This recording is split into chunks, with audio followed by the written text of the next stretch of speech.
Falo com a Renata Agostini, prometi para vocês que a gente ia falar sobre as conversas que o indicado do presidente Lula, o Cristiano Zanin, advogado, está fazendo nos bastidores, né? O famoso beijamão ali com alguns setores, que vai ser necessário também, e já está sendo, já está em curso entre os senadores. Ele foi para um público que anda bem afastado do governo de Lula e do próprio presidente da República. Foi dialogar com os evangélicos, está fazendo um périplo entre os evangélicos e tem se apresentado como cristão. Renata Agostini, qual foi a recepção dessas lideranças em relação a Zanin? O que eles disseram? Pois é. Houve alguns encontros, então, para a gente descrever o que Zanin está fazendo. Na minha apuração, justamente quem esteve com o Zanin me relatou isso. Olha, uma das coisas que Zanin está dizendo é se apresentando como alguém que é cristão, católico praticante, casado há muitos anos, com filhos, de uma família tradicional em São Paulo. E essa movimentação, esse gesto de Zanin atende a um objetivo de tirar da frente eventuais resistências que ele encontra a seu nome no Senado. Esses encontros, eles se deram tanto com integrantes do próprio Senado quanto da Câmara dos Deputados, o que me chamou bastante atenção. Então, ele teve um jantar com o senador Cristiano Viana, mas também com o deputado Sóstenes Cavalcante, que já foi líder da bancada evangélica, não é nesse momento, mas já liderou a bancada evangélica na Câmara. Um jantar que, inclusive, foi ali intermediado pela presidente do Podemos, Renata Abreu. Teve ainda um café da manhã com o Cezinha Madureira, deputado que também já foi liderança da bancada evangélica. A nossa colega Basília Rodrigues fez um relato sobre esse encontro mais cedo aqui na CNN. Por que Zanin está procurando também deputados que não têm voto? Porque quem vai apreciar o nome dele e votar serão os senadores. Ele entende que a força das lideranças da bancada evangélica pode, essa força de articulação pode ajudá-lo.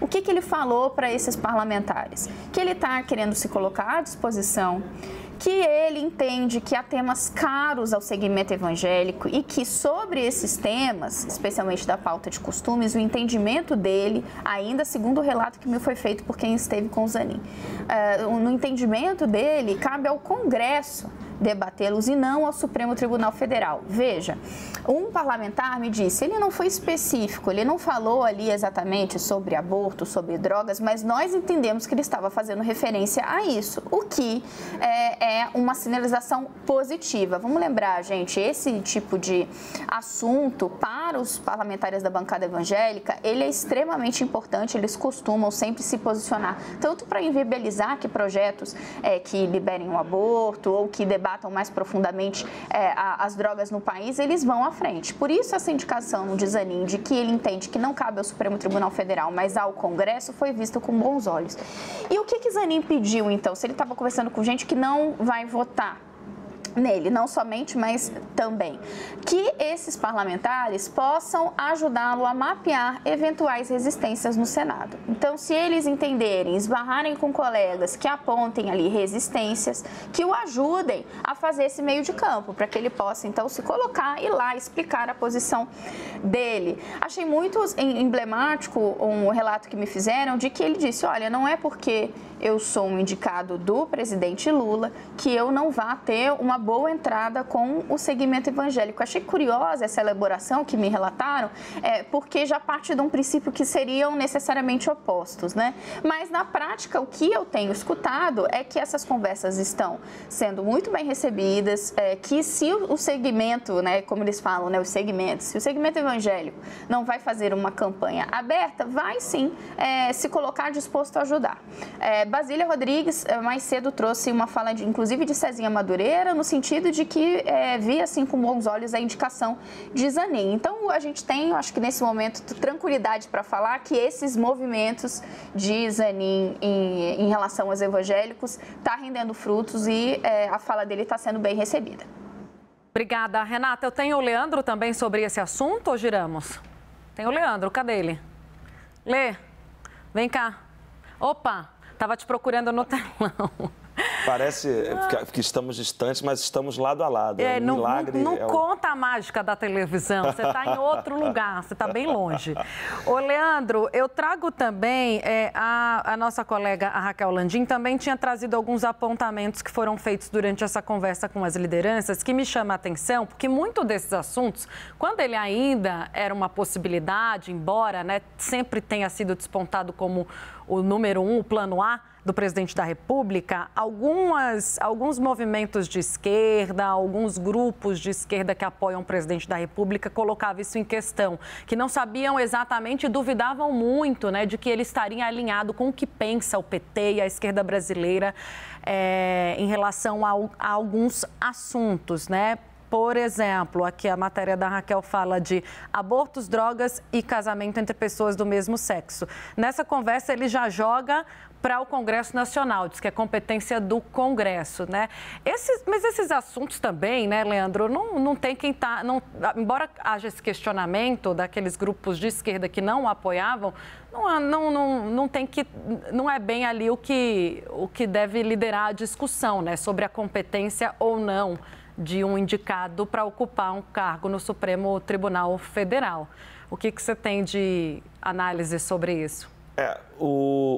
Não se sabe muito sobre o que o Zanin pensa acerca de alguns temas, por exemplo, essa discussão no marco temporal indígena, né? O Zanin tem as credenciais dele e a gente entende que ele seja uma pessoa que defende, obviamente, o Estado Democrático de Direito, conseguiu obter para o Lula vitórias importantes, sobretudo, por exemplo, nas Cortes de Direitos Humanos das Nações Unidas, mas não se sabe o que o Zanin pensa, por exemplo, sobre drogas, que é um julgamento que o Supremo Tribunal Federal, em algum momento, se o lobby conservador deixar e o Supremo conseguir pautar esse julgamento, é um tema a ser enfrentado pela Suprema Corte. Tem questões relacionadas às questões de terra indígena. Daqui a pouco tem julgamento de royalties do petróleo, né, que tem um impacto direto sobre a vida econômica e financeira dos estados do Sudeste, notadamente Rio de Janeiro e vários outros estados da região Nordeste. Enfim, são temas que o STF terá que se debruçar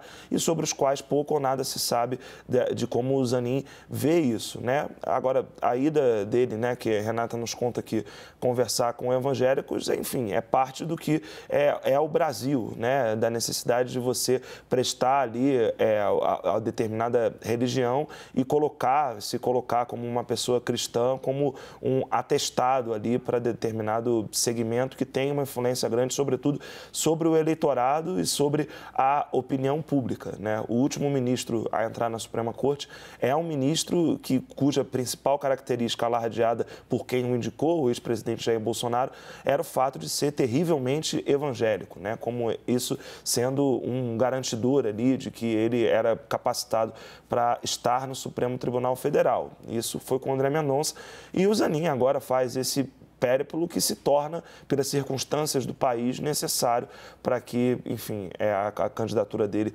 seja, o nome dele, né, seja referendado pelo Senado Federal, que está para tudo certo aí para ocorrer ainda nesse mês de junho lá no Senado. Tá, não? Eu acho engraçado só, né? Assim, entendo que faz parte desse rito, mas, como eu falei, é um grupo com o qual o governo ainda não repactuou e não fez nenhum gesto durante a campanha para repactuar e nem agora, né? Um grupo do qual o presidente Lula, que deu a bênção para o Zanin ser o indicado para o Supremo, anda muito afastado, não fez nenhum movimento no sentido contrário de se aproximar.